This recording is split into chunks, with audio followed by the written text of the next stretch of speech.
Welcome back to our Let's Watch Hunter x Hunter series. Today we're going to be watching episode 73, Insanity. Today is where GON and Genthru face each other. I mean, Tsezguerra and his team have run out of spell cards to keep the cat and mouse game going. They're not even in the game anymore. If Genthru doesn't kill them right then and there in the mansion, I don't think they'd return regardless. So our trio is their next target. 3 versus 3. Like I said last episode, GON takes the leader. KILLUA and BISKY will each take one of the lackeys. So without any further ado, tune in to my full uncut reaction and stay for my in-depth analysis discussion afterwards.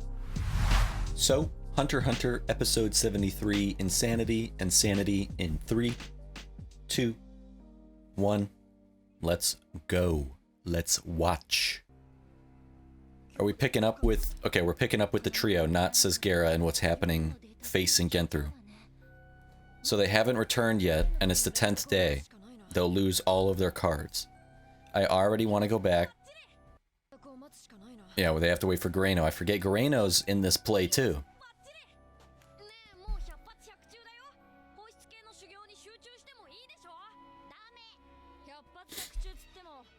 All of Tsezguerra's cards and their team will go back into the game when the 10 days is up exactly. If they kept all the cards on their rings. Is that Genthru? It's gonna be Genthru. If it's Genthru, that means something kind of bad for Tsezguerra's team. What did you guys do? Oh, okay, it's Gareno. Okay. Let us know, fill us in. Yes. They're not coming back. Yeah, they won't be coming back. But they're alive. So they have to be alive.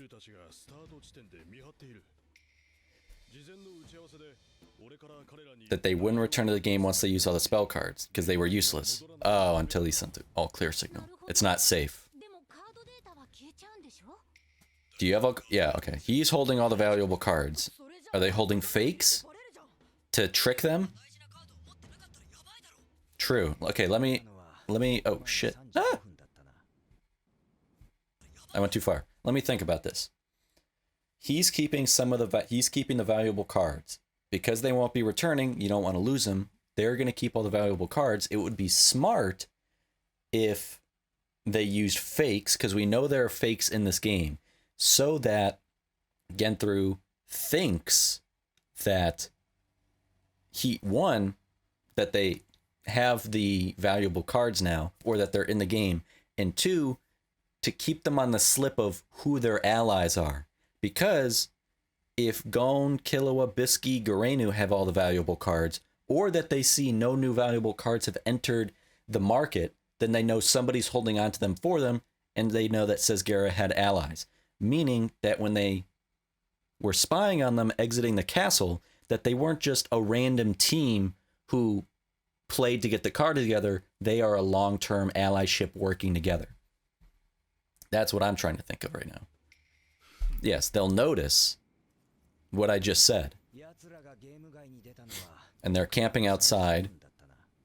They're gonna think they're hot shit of, we scared them, they don't want to come out.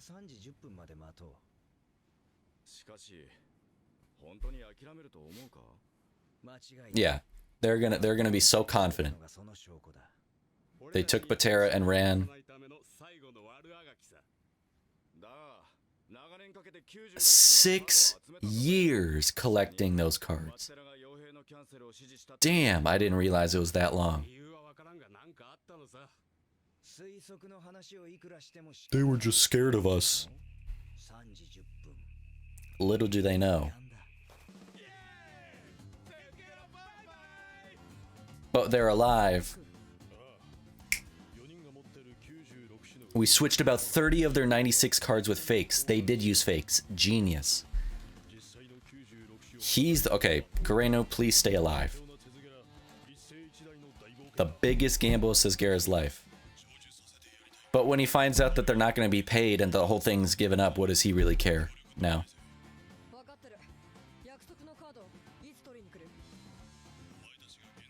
Yeah, defeat Genthru and the lackeys first, and then we can cross that bridge when we get there. And you have a long other bridge to cross.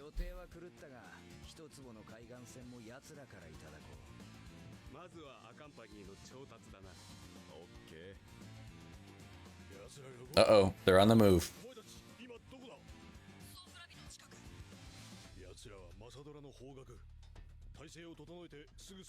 Once they're prepared, they'll come. So are they gonna go?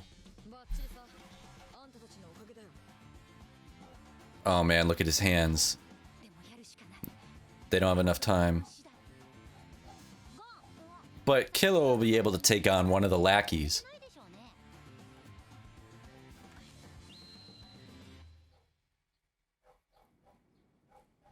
I don't really know what that's for.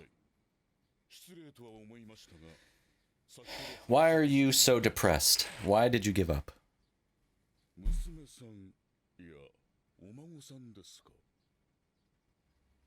Did she die?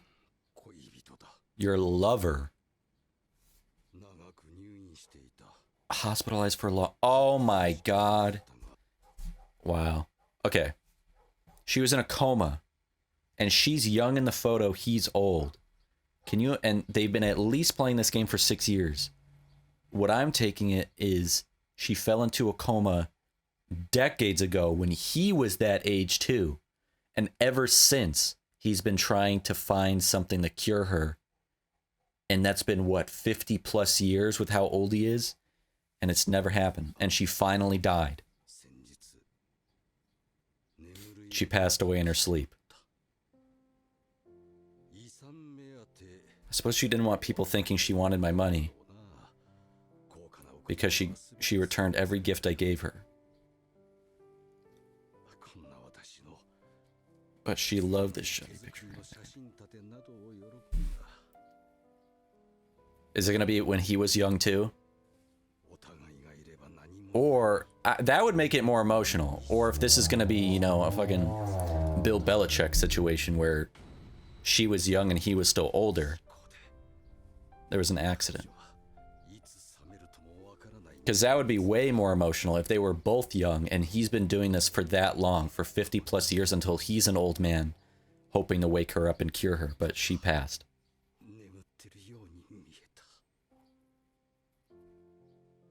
Doesn't hit the same if, you know, he was still old and she was young.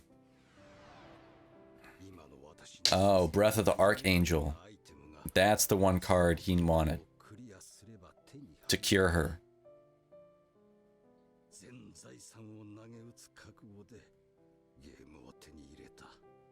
So he's not broke. He hasn't run out of money. He's run out of purpose.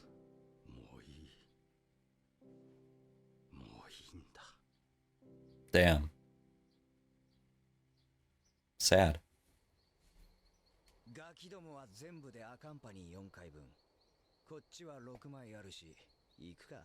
So they have more company cards, so they can outlast them in the cat and mouse game if they play that too. Kid with the spiky black hair. Assuming they're gonna be so confident in themselves.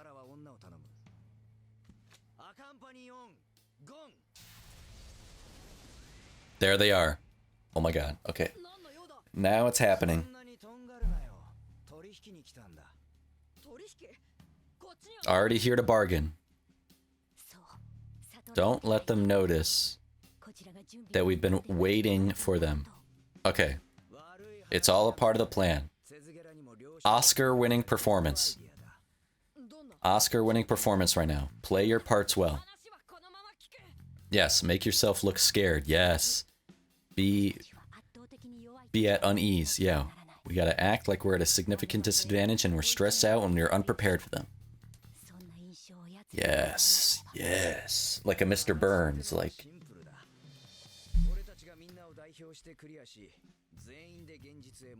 We'll beat the game.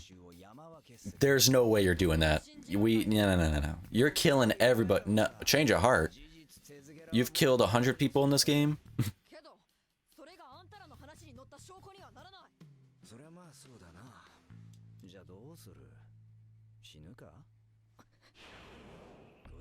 What a shot that is. Yes, be confident.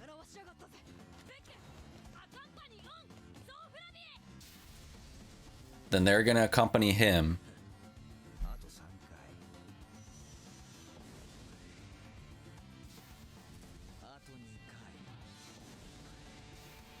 So a cat and mouse game again, but they're now they're out. They're gonna be out.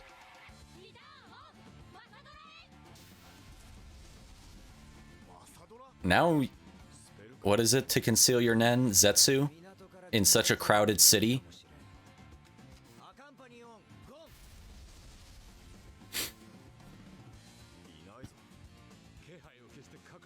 Because it just sends you to the city, right? Or does it send you right to their spot?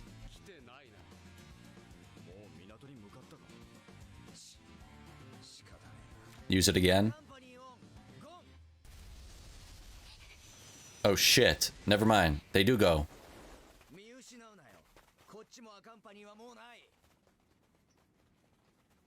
Everybody's out of accompany cards. Yes, yes. Now let's separate. 1 versus 1 versus 1. Let's split up.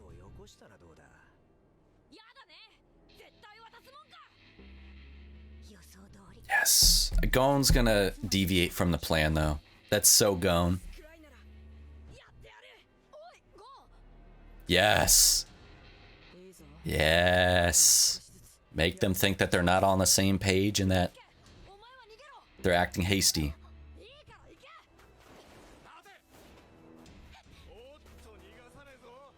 They're playing their parts perfectly. Now Gon, that's a shot too. Wow. I love that. Okay. Oh! Martial arts. Don't let him touch you. He knows your abilities. Yep.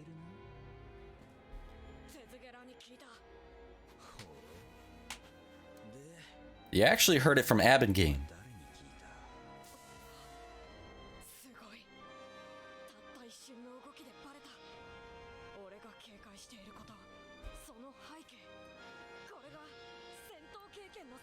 Dude, these frames are amazing. And the way it transitioned out, oh my god. I want to watch that again. Because that was just, look at that. Look at this. This, and how it when it transitions out. Dude.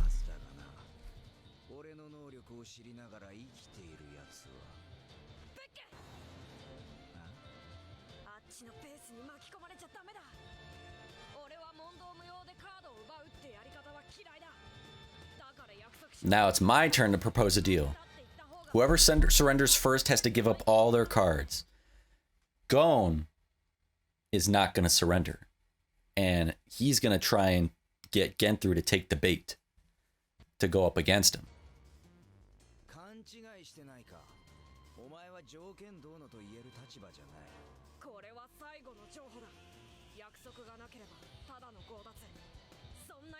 I'd rather die than I'd rather die than...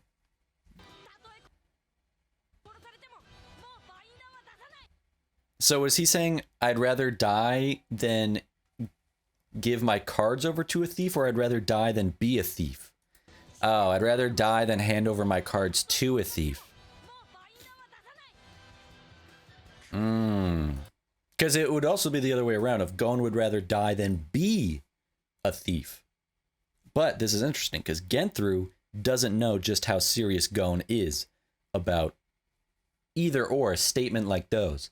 Any adult, you know, would think, oh, that's just a kid being dramatic, you know, chuckle and accept it. A kid would rather die than blah, blah, blah. Gon genuinely feels this way, but it's also a clever way to get Genthru to commit. In an adult with the abilities like he has versus a child, first to surrender. Pfft, easy, because Gon knows he's going to be underestimated.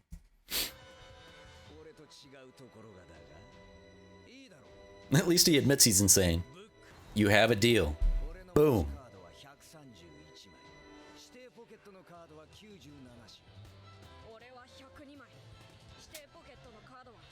But he has cards that you don't have.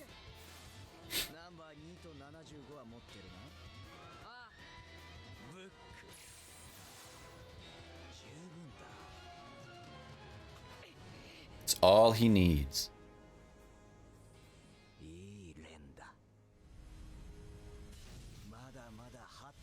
He's not showing you everything, though.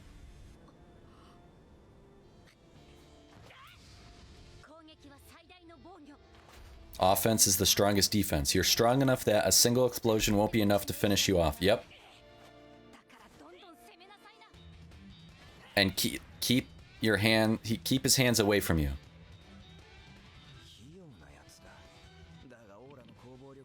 His aura, his use of aura is sloppy at best.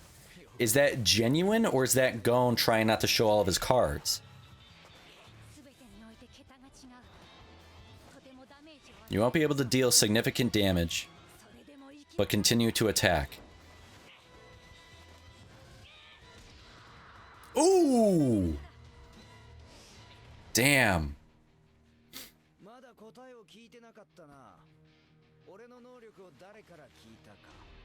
Don't give that up. Damn, he got hurt. I don't need my... Oh, that's gonna piss Gon off. Gon's gonna deviate from the plan now.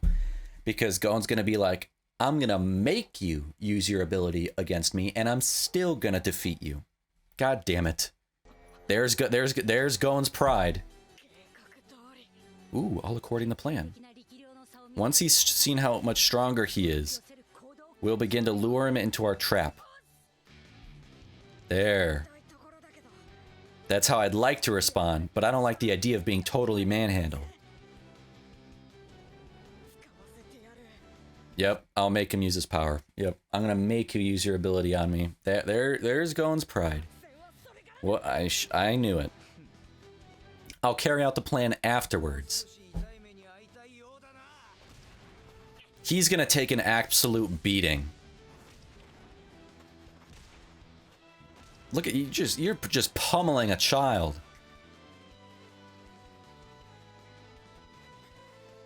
But he's gonna keep getting back up, no matter what. Hajime no Ippo style. Getting back up.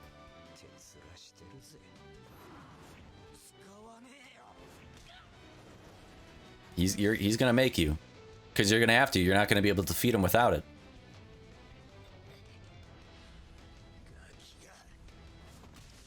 He's gonna be fine. I'm gonna use it. God damn it. Now let me, motherfucker. Let me see Bisky's ability already. Use it. Use it now. Let me finally see who this girl really is. Even though she wouldn't need to use any of her abilities against this guy.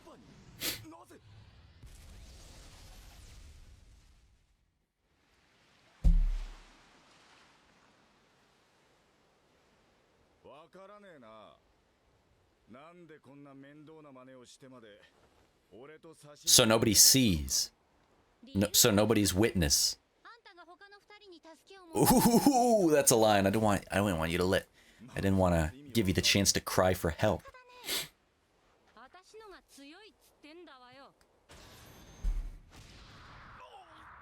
Don't let appearances fool you. And again, she's not going to need to use any of her abilities. Just her martial arts and her perfected understanding of Nen and how to utilize aura. The fundamentals and the advanced. Hey, you're... Ooh. Okay. But she let him do that. She let him do that. She wanted to get a hit in. You know, she wanted some bruises on herself too. I knew it! She's gonna turn into the fucking Hulk.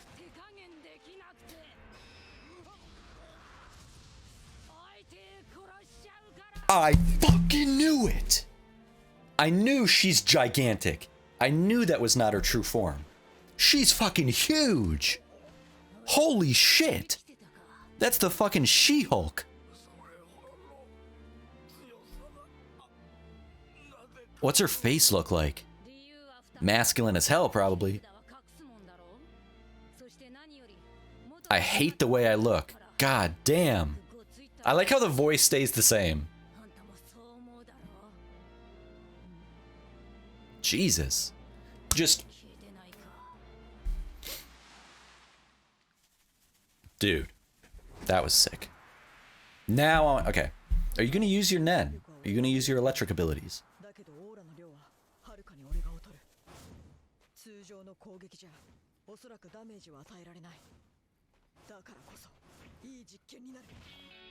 Ooh. Ooh, this music though. Okay, so they are pretty strong actually.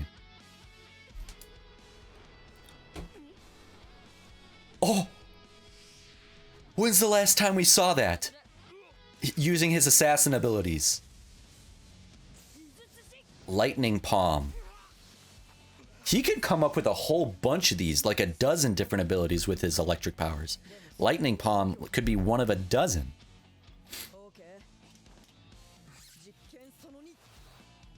Yo-yos? He's using, he has he has weapons, he has tools, and they're fucking yo-yos. That's so cool. And what was that? Was that a pentagram? Oh, never mind. I thought that was a pentagram. Yo-yos. Dude. Dude. That's so cool. So unique and fun.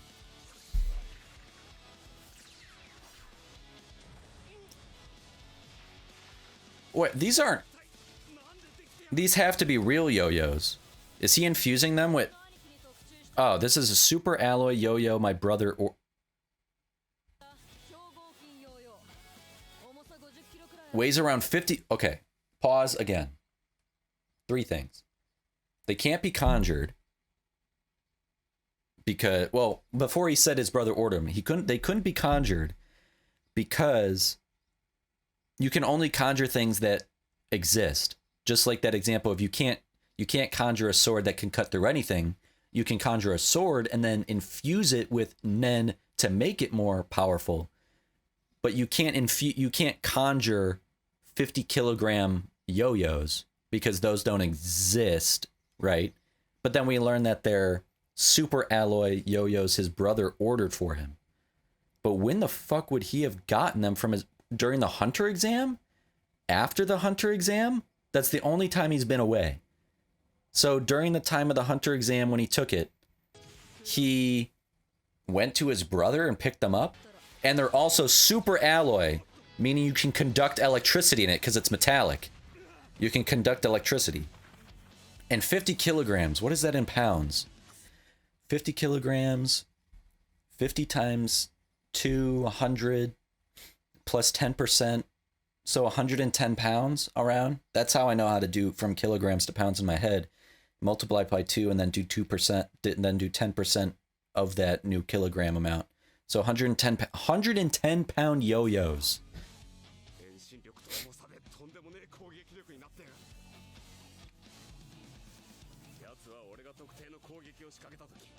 He always leaves his right hand exposed.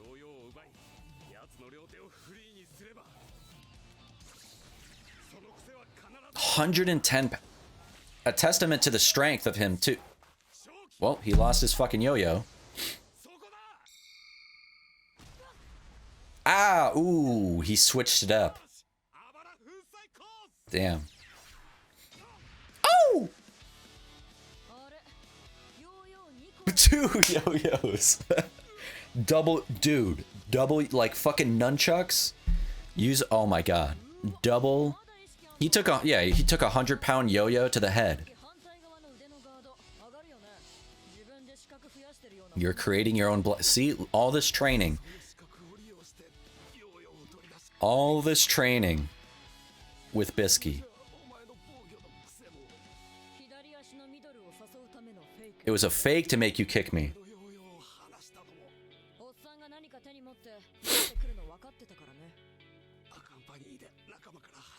So you couldn't cry for help.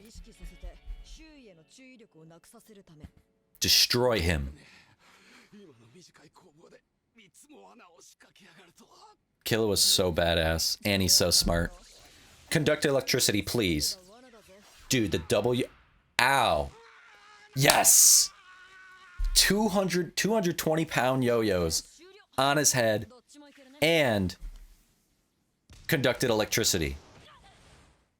I hope he gets that yo-yo back. I want the double yo-yos. I want him to keep using the double yo-yos.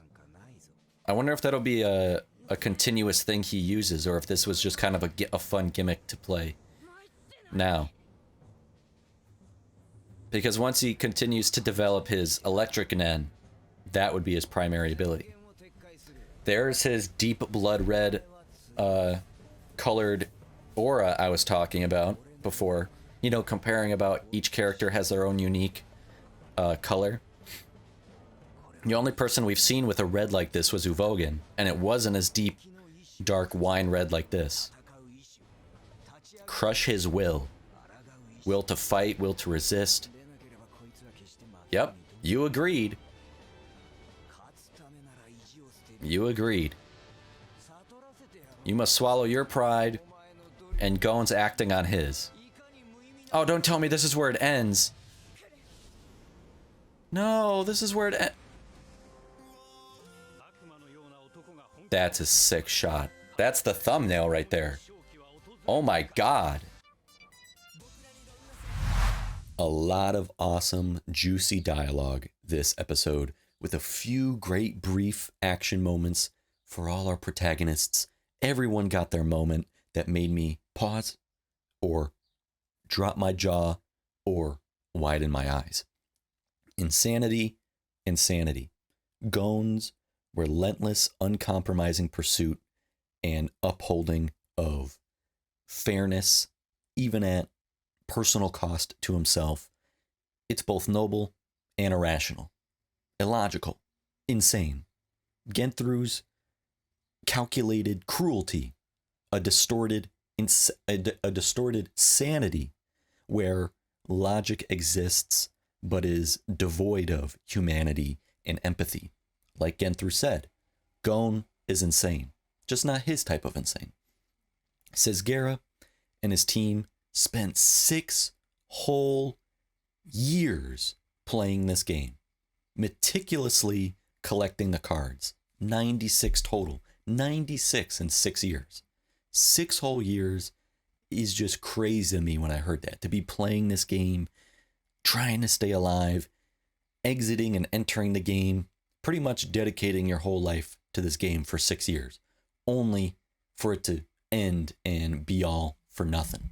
6 years of your life wasted, down the drain, canceled, gone. All that time invested, effort invested, skill needed, all that planning, all that risk to get nothing out of it. But props to them for still safeguarding their progress, handing over all the cards to Garenu to keep safe from Genthru, regardless if they ultimately came back, which they do not. They have no reason to. They're out of cards to buy more time for the boys. You have the entrance being spawn camped by Genthru, Sub, and Bara like sharks, and the mission's canceled anyways. But they don't leave their collaborator and ally Garenu hanging out to dry. They employ one final deception, swapping 30 or so of their original valuable cards with fakes. Killua, ever analytical and insightful, identifies an inherent vulnerability in this otherwise great plan. Doesn't that betray that they have other allies? They'll notice if none of them have any important cards. True. If Genthru examined Tsezguerra's exit from the game and found only cheap or fake cards, it would immediately reveal that Tsezguerra's departure was staged, letting him know hidden allies still inhabited this island. This whole plan required a lot of trust and cooperation. Trusting Garenu with cards that represented years and years of hard labor. It means Gon cannot fail. I think Gon recognizes that, what is on his shoulders. They need to preserve the integrity of Tsezguerra's long-term strategy. Also means Garenu cannot die or lose the cards, please. But don't worry, the plan is set, it's in motion, our trio is ready. Killua confidently says so himself. They're absolutely ready. His hands are still bandaged up, and they certainly wouldn't complain about having more time, but they don't have that luxury. They have their plan. Oh, but before we move on to the plan and everything leading up to the duel, let's go back real quick. I just remembered a couple steps. Let's go back a couple steps to finish the first topic by mentioning the backstory we received from Batera this episode. Learning precisely why he was so obsessed with Greed Island, buying up all the consoles, contracting players. There isn't much context to the story besides the fact Batera's lover was in an accident which put her into a coma. He's been chasing a cure ever since. I don't know how long they were together, how long he's been chasing a cure. Greed Island itself has only existed for 10 years, but Batera could have been searching for years and years already prior, until 6 years ago when he learned about the existence of Greed Island and devoted all his money and time to that instead. It's a moving backstory, really enriches the narrative surrounding this otherwise powerful, wealthy, mysterious figure Batera. He was previously only defined by his immense wealth, his obsession with obtaining copies of the Greed Island consoles, and his desire to conquer the game. Now we know his lover and partner suffered a catastrophic accident that left her comatose.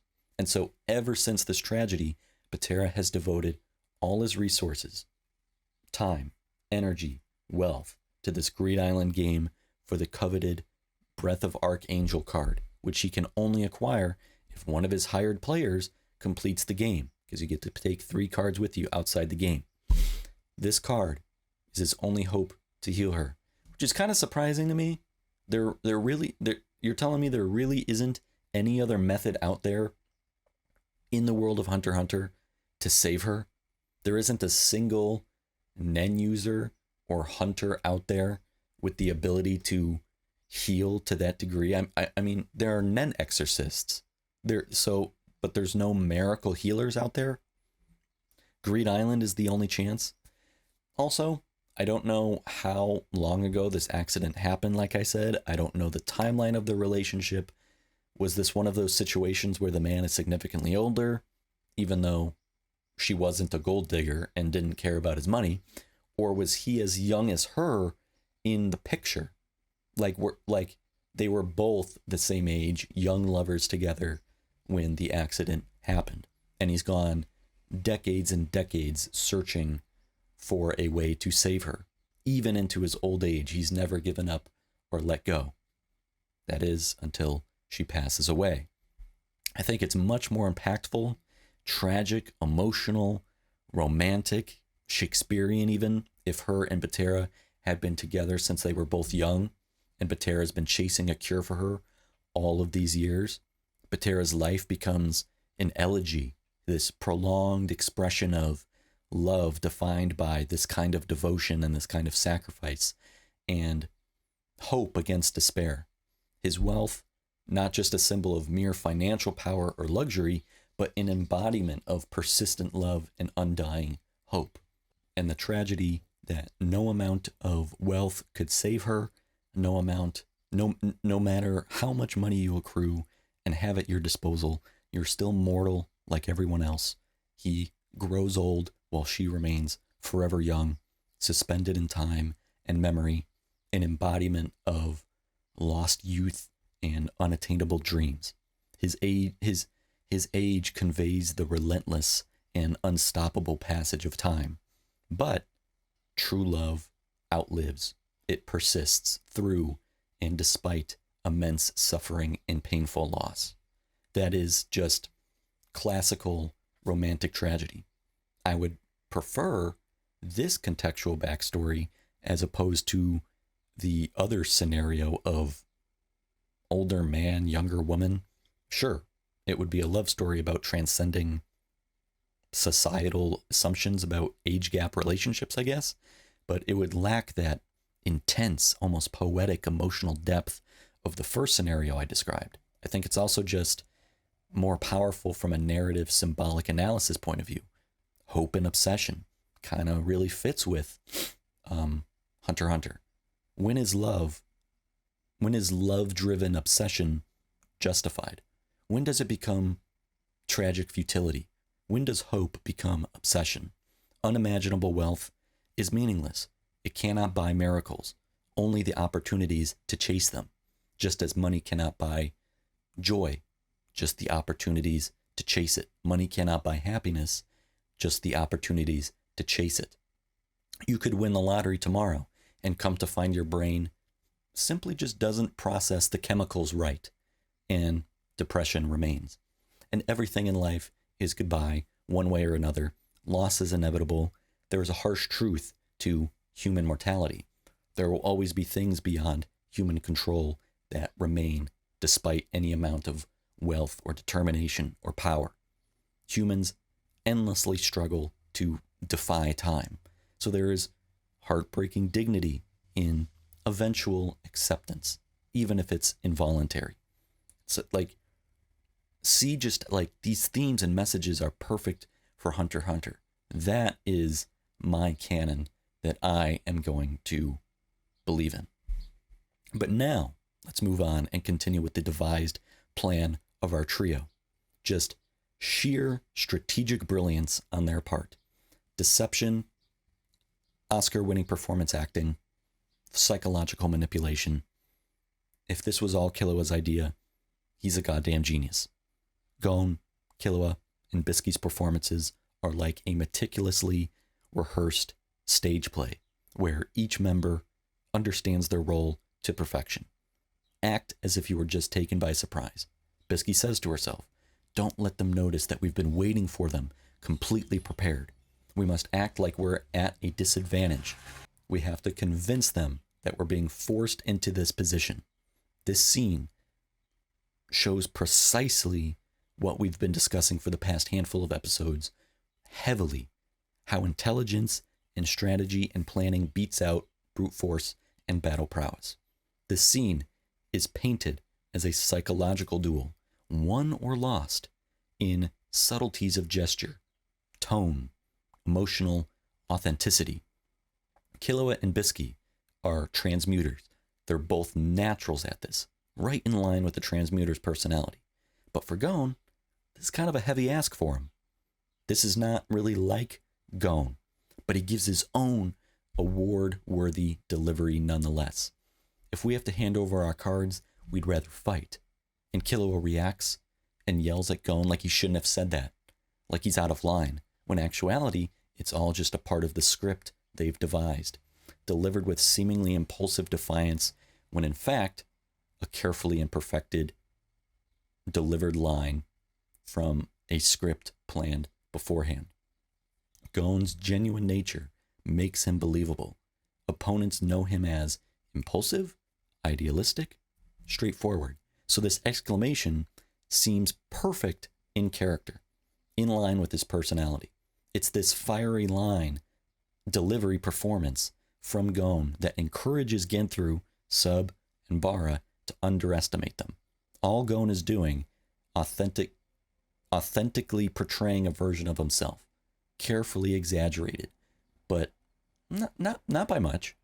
If GON is the lead actor and Killua the critical supporting actor, then Bisky unquestionably serves as the director. She clearly understands the importance of psychology in combat situations. It's her inner monologue we hear, showcasing her experience, patience, and just total grasp of nuance in strategic situations and deception. Perception is what shapes reality. Convincing the enemy of your weakness can be just as powerful as your actual genuine strength. It's like straight up Sun Tzu's The Art of War. Battles are often won by deception and strategic control of information. That quote right out of the book. Appear weak when you are strong, and strong when you are weak. GON and Genthru. A battle that contrasts moral psychologies, that provides differing definitions of insanity, that exposes the lengths individuals go for their convictions. GON carefully crafts a scenario where he appears vulnerable and impulsive, but every line he delivers, no matter how emotional or extreme, is intentional and calculated and just a part of the plan. His proposition to Genthru: I don't like people just taking cards from other players, so let's make a deal. Whoever surrenders first has to give up all his cards. That's a part of a carefully orchestrated psychological gambit. Again, if this is really devised by Killua, since this is his plan, Killua's a genius. You really don't know which lines are scripted and which statements deviate from it. Gon's words here explicitly communicate his disdain for theft and injustice. Gon grounds the conflict in morality, not merely strategy. He portrays his conviction so fervently that it just like transcends acting, manifesting as actual genuine moral outrage, though still ingeniously strategically placed. Gon then says, I'd rather die than hand over my cards to a thief. That couldn't be more layered in truth. That isn't hyperbole or juvenile bravado. That's, not just some kid being overdramatic.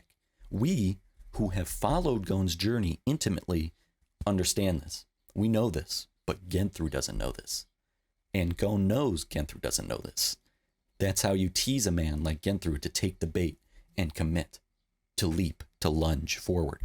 Gon would genuinely embrace death over abandoning his core principles. Genthru, however, perceives this as exaggerated bravado, a kid trying to be macho.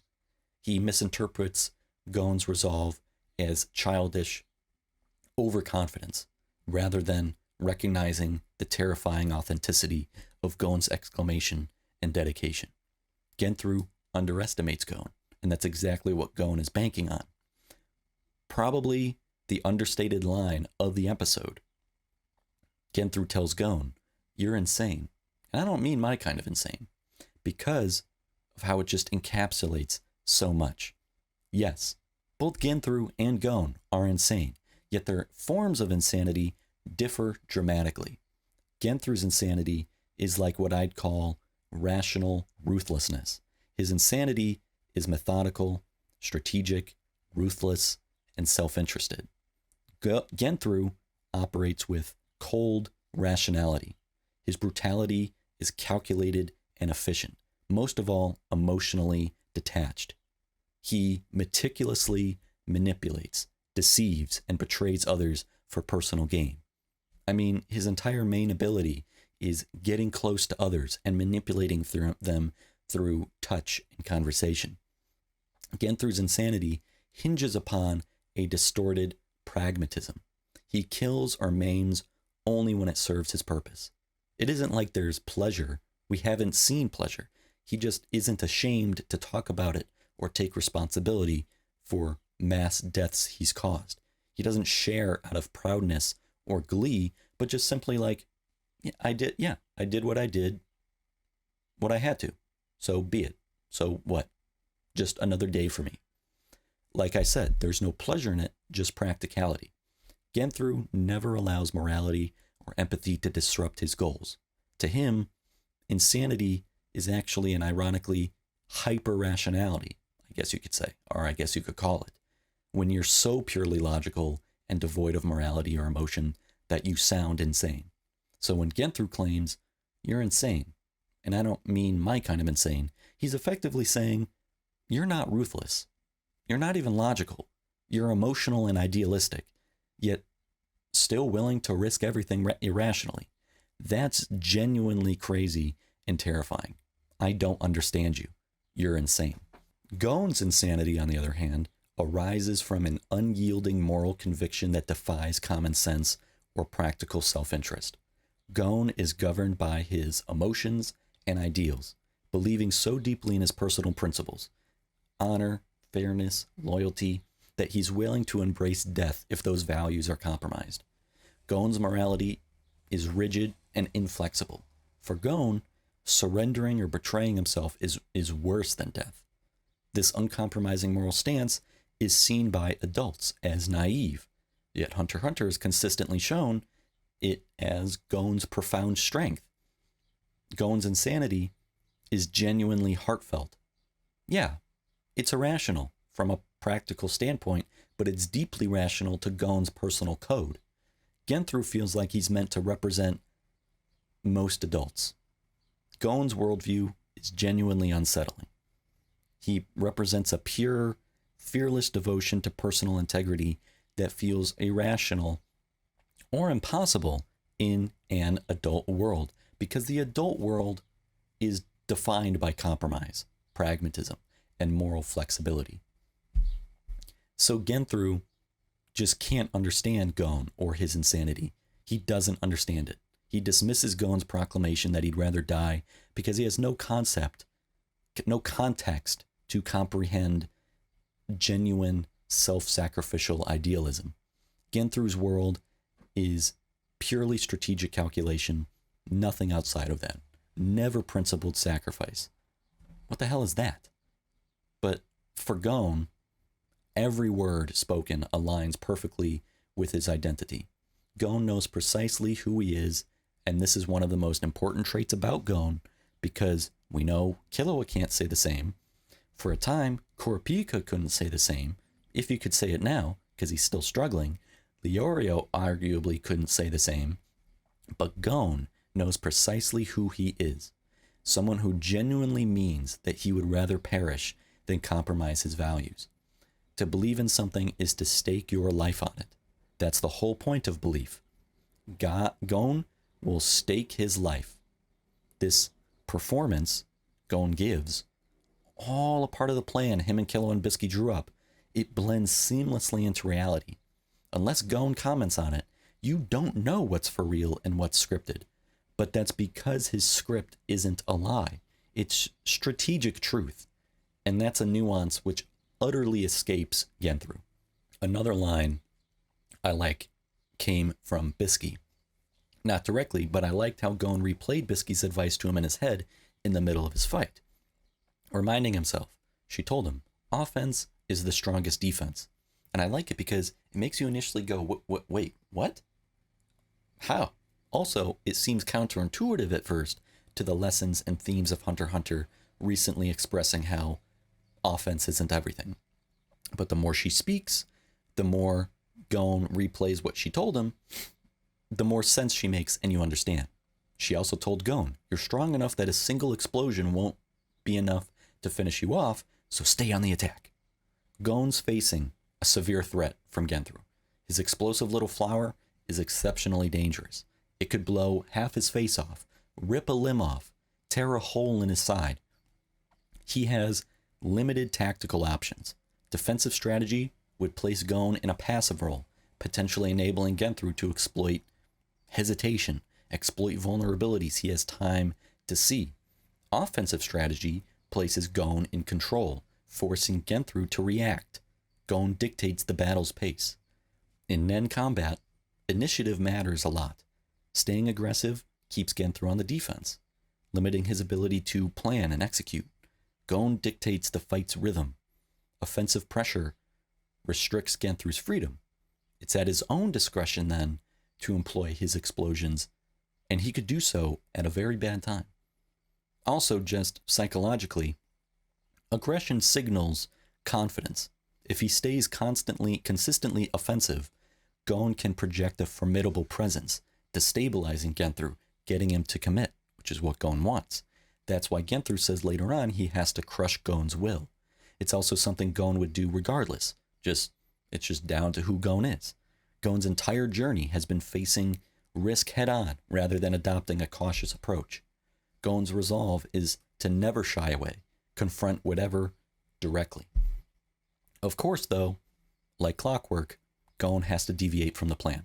As soon as Genthru said, I don't need to use my ability to defeat you, I was like, God damn it, because I knew immediately Gon was going to deviate from the plan and go off script, because I know Gon's pride.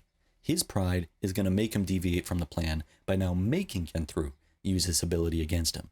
Gon says so himself. I'll make him use his power. I'll carry out the plan afterwards. Genthru's line about not having to use his power triggered an emotional psychological response within GON. Up to this point, everything was going swell. GON's carefully orchestrated plan relied heavily upon precise coordination, deception, and strategic control of the situation. But when GON heard those words, it triggered his pride to take over, like a fucking Winter Soldier code word to change his operation. His pride overtakes discipline. GON is insulted. He interprets Genthru's claim as an arrogant, dismissive, disrespectful challenge. You just insulted my strength and principles. Integrity is tied to mutual respect. Genthru's dismissal of him, suggesting GON is weak enough to be defeated without even resorting to Nen abilities, disrespectful. Now he has to make a point. Now he has to prove himself. Allowing such disrespect to stand unchallenged would mean compromising his dignity and integrity. Not on GON's watch. Now it's a moral imperative Genthru acknowledge his strength. His need for validation transcends strategic concerns. But GON's pride isn't ever arrogance or bravado. It's his entire emotional framework. He can't help it. It would be like asking someone to go against their whole identity. GON is still rational. He's rationalizing his emotional impulse. He recognizes who he is. He acknowledges the risk while asserting the emotional necessity to do it nonetheless. GON fully intends to adhere to the original plan afterwards, but right now he refuses to move forward without first establishing mutual respect. I respect your strength. You respect mine, which for him is foundational, not optional. He prioritizes respect over safety. He grew up idolizing hunters, one hunter in particular, or two, Kite and Jing, because I'm thinking of the 1999 version. His entire journey revolves around proving himself worthy of respect as a hunter. Being underestimated challenges GON's self-image. Am I not good enough? Is a question I'm sure has racked GON's mind many times before. Proving his strength validates his identity, his existence. But everyone this episode got a highlight reel. Everybody got to be a badass. Everybody got to show off a little bit. Bisky, such a badass. Lured Bara to the beach away from everyone else because I didn't want to let you cry for help. Damn. I finally got to witness Bisky's true form. I knew it. I knew it was a matter of concealing herself in this innocent-looking, cute little Barbie doll shrunken girl version size of herself. I knew there was a She-Hulk under there. And now that we've seen it, I doubt we'll ever see it again. That's just how it always goes. Bisky says there are only two reasons why she conceals her true power and her true form. She says, the ace up your sleeve should remain hidden, and more than anything, I hate the way I look. Makes sense.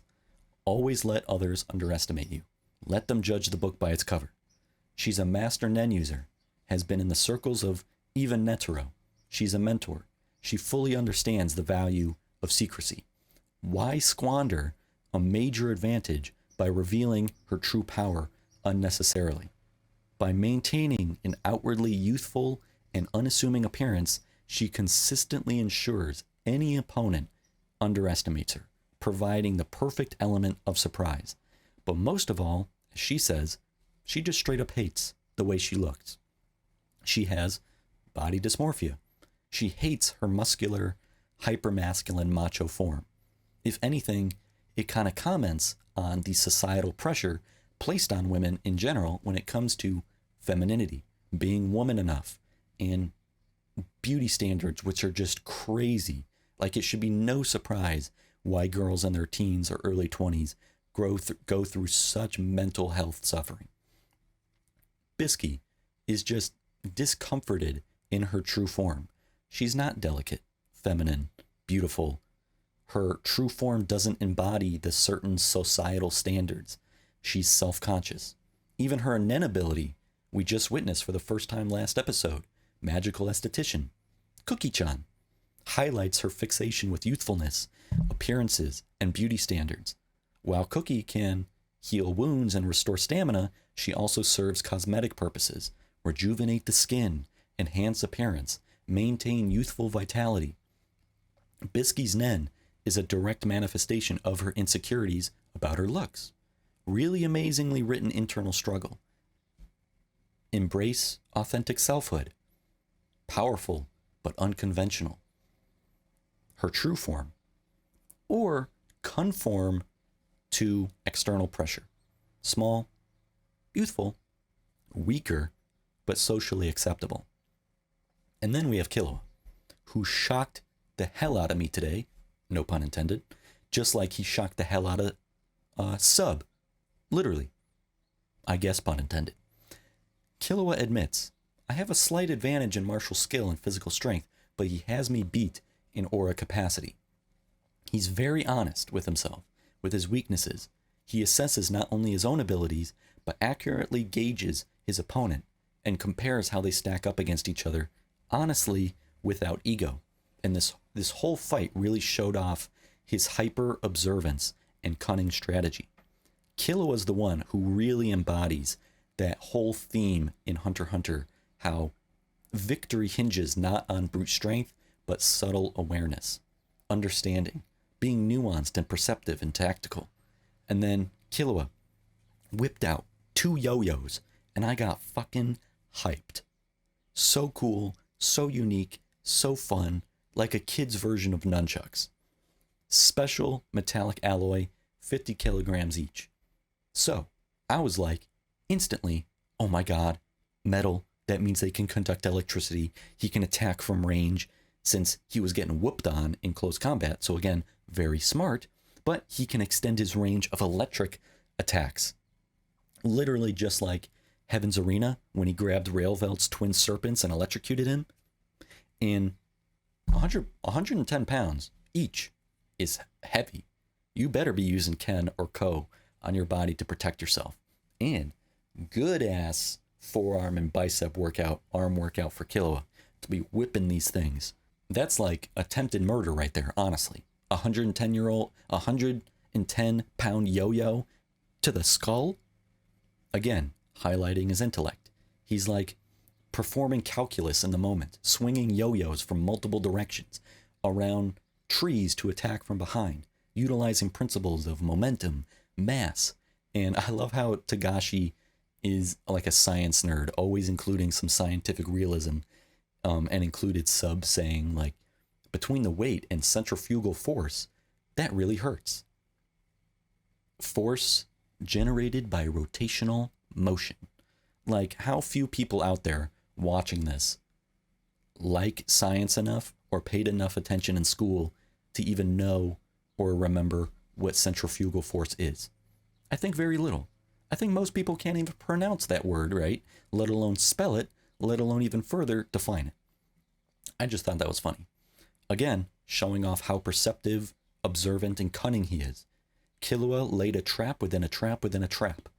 Killua intentionally exposed himself to appear momentarily vulnerable, let his guard down on purpose so that Sub would try to exploit it, which Killua anticipated and wanted to happen, so that in return, Killua can instead exploit Sub's blind spot by baiting Sub to deliver a kick.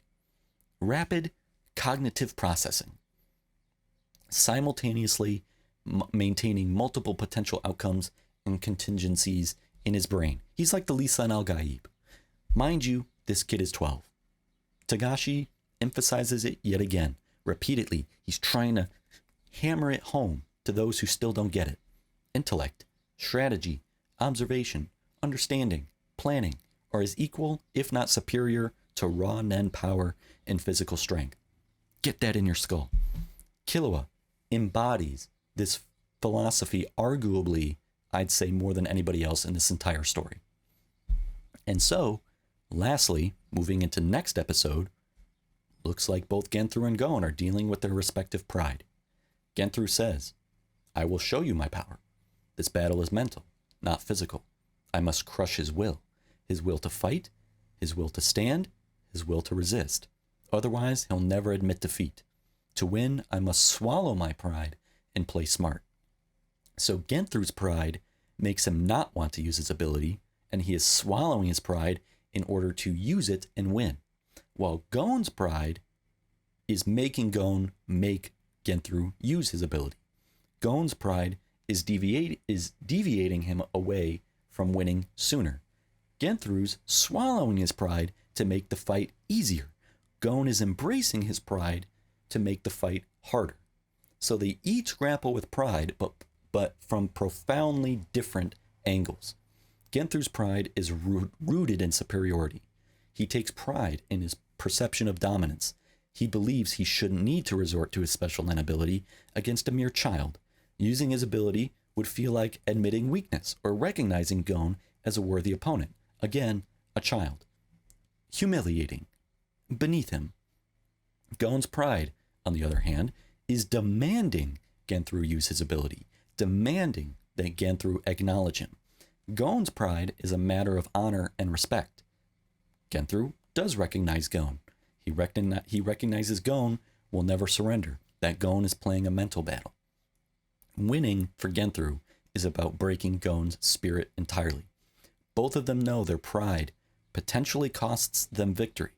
It's just that GON's pride wishes to make the fight harder, while Genthru's pride wishes to make the fight easier.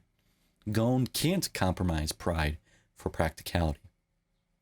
The symbolic victory is forcing Genthru to respect him. So Genthru indirectly respects GON's stubbornness by swallowing his pride. He just made GON's day. And by attempting to make the fight easier for himself, Genthru just unknowingly made the fight so much harder.